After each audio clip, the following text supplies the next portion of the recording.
In 1895, up in Thousand Island Park in New York, Swami Vivekananda said a few things that I think are quite beautiful that I wanted to read to you and maybe talk about a little bit.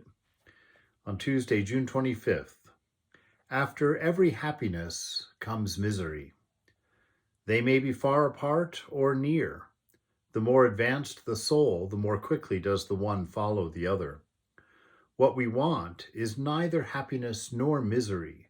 Both make us forget our true nature. Both are chains, one of iron and one of gold. Behind both is the Atman, or the self, the soul, who knows neither happiness nor misery. These are states, and states must ever change, but the nature of the soul is bliss, peace, unchanging.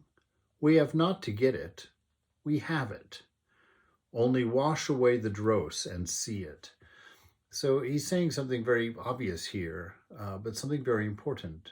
You know, if we seek our pleasure and our fulfillment in the outside world, the sense world, uh, for every gladness, for every bit of joy that we have, behind that wave, there's a lull of misery.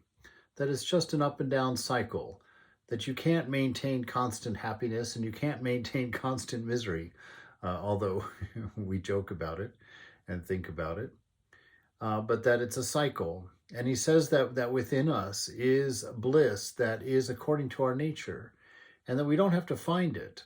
Bliss is a not a condition, it's an isness of being.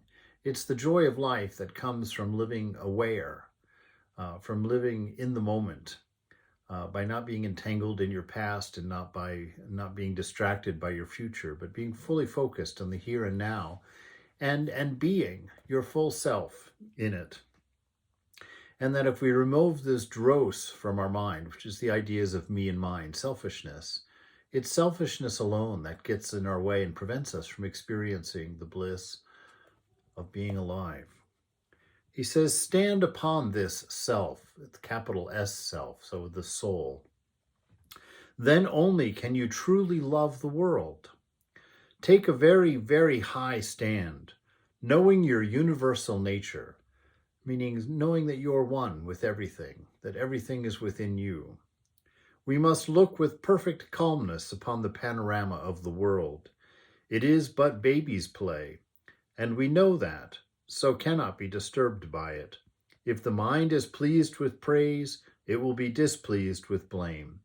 Meaning that if you have attachments to things that you want and things that you don't want, like that, then the mind is going to be unsteady, and you're going to be pulled in to the world of changing.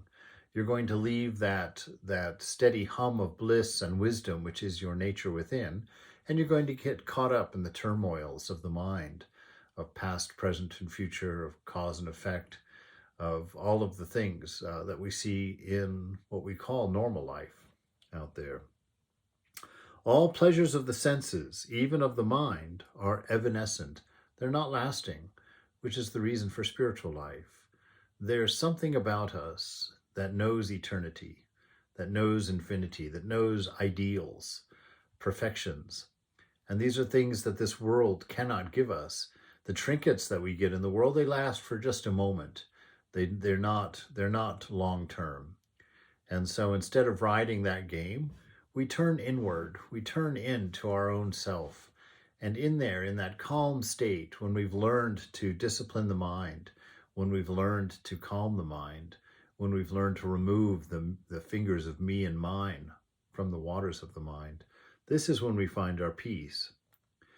So he says, all pleasures of the senses and even of the mind are evanescent, but within ourselves is the one true, unrelated pleasure, meaning it's not relative, it's not because of something. It is in itself always present. So it doesn't have a cause. It's our nature. Dependent upon nothing. It is perfectly free. It is bliss. The more we enjoy inner bliss, the more spiritual we are. The pleasure of the soul or of the self is what is called religion. So this striving in spiritual life, it's really just striving for a happy life, for an enjoyable life, but not a manufactured enjoyment, by generating satisfaction through pleasurable feelings in the body or pleasurable thoughts in the mind or whatever like that.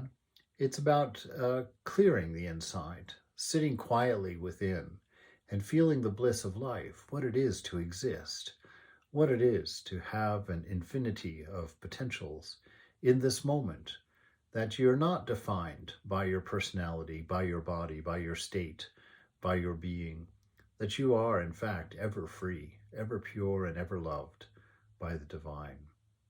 And to soak yourself in that love until you're able to express it naturally, because you've cleared out selfishness, you've overcome self-centeredness. That's the goal of life. That's the goal of living. Call it religion, call it what you like, but it's about being alive. Love is the greatest reward, the greatest insight, the greatest wisdom, the only thing of the eternity that we know.